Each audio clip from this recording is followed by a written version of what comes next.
Assalamualaikum warahmatullahi wabarakatuh. Halo teman-teman, perkenalkan nama saya Hilda Anggun Faizah. Apa kabar teman-teman hari ini? Semoga kalian semua sehat selalu ya.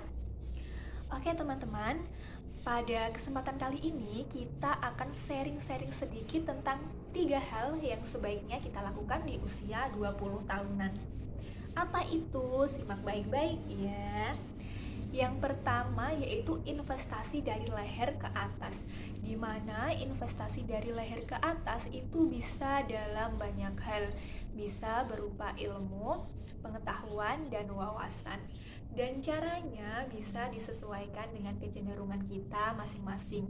Ada yang senang membaca buku, maka membaca buku yang berkualitas dapat membuka pikiran kita lebih luas lagi. Ada juga yang senang menonton video dan podcast. Sekarang kan banyak ya video dan podcast yang berkualitas. Intinya teman-teman, di usia 20 tahunan ini kita harus membuka pikiran kita lebih luas lagi agar kita punya sudut pandang yang bervariatif. Yang kedua yaitu explore hal yang positif, di mana di usia 20 tahunan ini kita punya rasa ingin tahu yang tinggi terhadap sesuatu yang menjadi passion kita. Dengan kita mengeksplor hal yang positif menjadi pintu gerbang kita untuk memperluas pengalaman dan pertemanan kita. Kenapa hal ini harus dimulai saat sekarang? Karena ada 2 alasan, yaitu yang pertama karena pertemanan di usia 20 tahunan ini cenderung apa adanya. Dan yang kedua, ketika kita gagal di usia muda itu adalah hal yang wajar. Berbeda ketika kita baru mencoba-coba di usia yang dimana kita lebih berpengalaman. Maka hal itu akan menimbulkan pertanyaan follow up. Kok baru nyoba-nyoba sekarang? Ketika waktu muda di mana aja?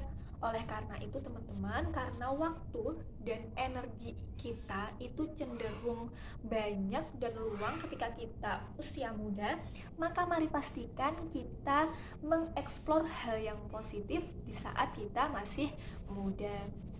Begitu ya teman-teman, karena kita tidak tahu tangga mana yang akan mengantarkan kita pada fase atau jenjang selanjutnya. Ketika kita mencoba hal-hal yang positif, setidaknya akan membantu kita untuk punya opsi atau pilihan yang lebih beragam. Hal yang ketiga yang sebaiknya kita lakukan di usia 20 tahunan ini yaitu cari mentor. Teman-teman, kita punya latar belakang dan pengalaman atau passion yang berbeda. Ada yang dari bidang kepenulisan, matematika, pendidikan, dan lain sebagainya. Oleh karena itu, ketika kita punya mentor, kita tidak akan terlalu bingung ketika kita menghadapi masalah atau tantangan yang kita anggap besar. Karena kita tahu tempat diskusi yang tepat, kita tahu siapa yang akan kita tanya tentang permasalahan kita berdasarkan pengalaman mereka. Ada istilah seperti ini, kurcaci yang berdiri di atas pundak raksasa, ia akan cenderung melihat apa yang raksasa itu pandang dan lihat. Kitalah kurcaci itu, anak muda yang memiliki ilmu yang sedikit, pengalaman yang minim, dan wawasan yang terbatas. Oleh karena itu, dengan kita punya mentor, maka kita tidak akan merasa kebingungan ketika kita menghadapi masalah yang kita anggap besar. Jadi 3 hal penting yang sebaiknya kita lakukan di usia 20 tahunan ini yaitu yang pertama, investasi dari leher ke atas. Yang kedua, mengeksplor hal yang positif. Dan ketiga, carilah mentor. Begitu ya teman-teman. Yang jelas, masa muda tidak terulang 2 kali dan hidup pun cuma 1 kali. Mari kita pastikan kita hidup yang berarti. Perlu teman-teman ketahui, galau itu adalah hal yang wajar, tapi jangan terasa dilama-lamain ya galaunya. Berhentilah sejenak. Ketika logika dan pikiran kita sudah seimbang, maka kita justru akan lebih fokus pada solusi dan pilihan sikap apa yang akan kita pilih. Teman-teman, hidup ini memang tidak mudah. apalagi dengan tekanan dan ekspektasi dari sana-sini. Ditambah lagi dengan kompetisi yang semakin menjadi-jadi. Iya, hidup ini memang tidak mudah. Tapi sadarlah, hidup ini terlalu berharga jika disia-siakan begitu saja. Hidup ini terlalu singkat jika dilewatkan begitu saja. Ketika kita bertanya, kenapa terkadang kita berat dalam menjalani hidup? Di saat kita bertanya, mengapa hal ini bisa terjadi? Nah, beginilah pesan Meridiana. Beliau adalah seorang motivator agar kita bisa bangkit kembali. Jika seseorang membencimu atau menertawakanmu, bahkan menghinamu, biarkan saja. Jika kamu dibully, mungkin ada sesuatu yang spesial yang kamu miliki. Jika kamu dihina, itu karena mereka belum tahu siapa dirimu sesungguhnya. Jangan biarkan seseorang menjatuhkan semangatmu. Jangan biarkan seseorang menghancurkan mimpimu, bahkan harga dirimu. Karena kamu sungguh luar biasa.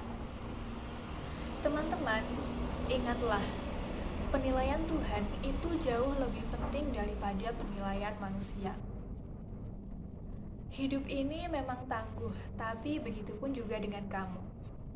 Kegagalan adalah hal yang wajar. Kegagalan adalah hal yang biasa. Kegagalan bukan berarti Tuhan sedang memenjarakanmu, tapi kegagalan berarti Tuhan sedang mengarahkanmu. Memang kondisi dan lingkungan kita saat ini sangat mempengaruhi kehidupan kita. Tapi bagaimanapun juga, kamulah yang bertanggung jawab atas dirimu sendiri. Ya, kamulah yang bertanggung jawab atas dirimu sendiri. Kendalikan emosimu atau emosi itu yang akan mengendalikanmu. Jangan salahkan orang lain atas kesedihanmu, karena kebahagiaanmu adalah urusanmu. Kebahagiaanmu harus datang dari dirimu sendiri.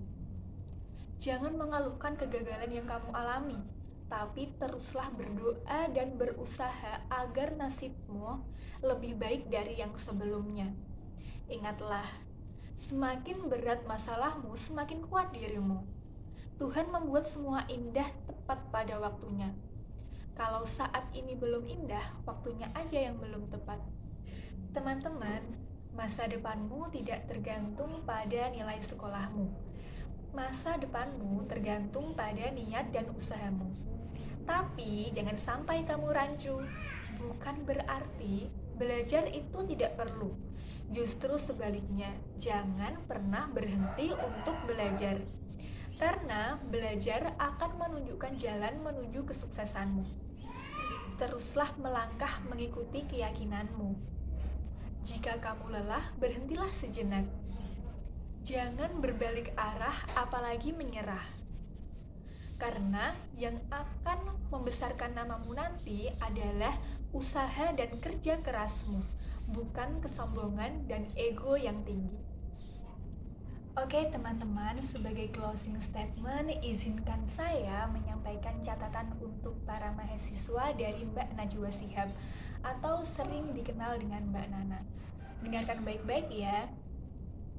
Jika idealisme ialah kemewahan yang hanya dimiliki pemuda, akan diisi dengan apa periode kalian sebagai mahasiswa?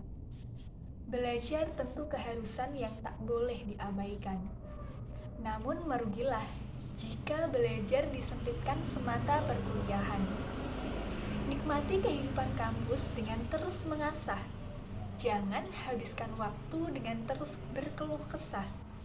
Karena kalian adalah anak-anak muda pilihan yang berkesempatan mereguk dalamnya sumur ilmu pengetahuan. Bacalah sebanyak-banyaknya buku. Jangan main gadget melulu. Kongko-kongko tentu boleh saja, apalagi jika di sekretariat organ mahasiswa. Kenali sebaik-baiknya teman-temanmu. Hayati masyarakat di sekelilingmu. Agar kampus tak menjelma menjadi tembok yang memenjarakanmu. Beranilah mengambil pendirian dalam banyak persoalan. Anak muda kok sudah hobi cari aman dengan bersikap netral-netralan? Tinjulah kemapanan dengan kepalan tangan. Lawanlah kejumudan dengan kenekatan membuat terobosan. Jangan takut jatuh dan terantuk. Dengan terbentur, kau akan terbentuk. Sebab Indonesia memang ditemukan dan diusahakan oleh anak-anak muda. Kalian pula lah yang mestinya memperbaharui tanah air kita. Nah, itu tadi teman-teman yang dapat saya sampaikan. Semoga bermanfaat ya. Kurang lebihnya saya mohon maaf dan sampai jumpa di lain waktu. Terima kasih. Wassalamualaikum warahmatullahi wabarakatuh.